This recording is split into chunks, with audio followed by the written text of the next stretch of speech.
জাতীয় স্বার্থে দল ও ধর্মের ঊর্ধ্বে থেকে জামায়াত ইসলাম কাজ করবে বলে জানিয়েছেন দলটির আমির ডাক্তার শফিকুর রহমান। দুপুরে সাতক্ষীরা সরকারি বালক উচ্চ বিদ্যালয় মাঠে জামায়াতের কর্মী সম্মেলনে তিনি কথা বলেন। দুর্নীতিমুক্ত বাংলাদেশ গড়ার ও ইনসাফ কায়েমের ঘোষণা দেন জামায়াতের আমির।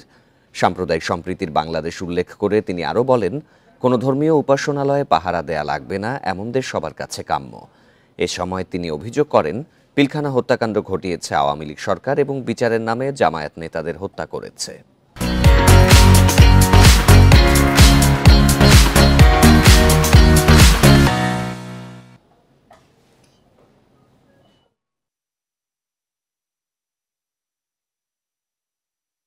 জাতীয় স্বার্থে দল এবং ধর্মের ঊর্ধ্বে উঠে আমরা থাকবো।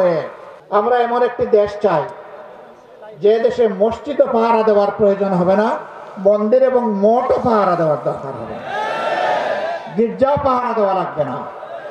সকল ধর্মের লোকেরা তাদের আপন আপন ধর্ম তাদের মতো করে শান্তিতে নিরাপত্তার সাথে তারা পালন করবে।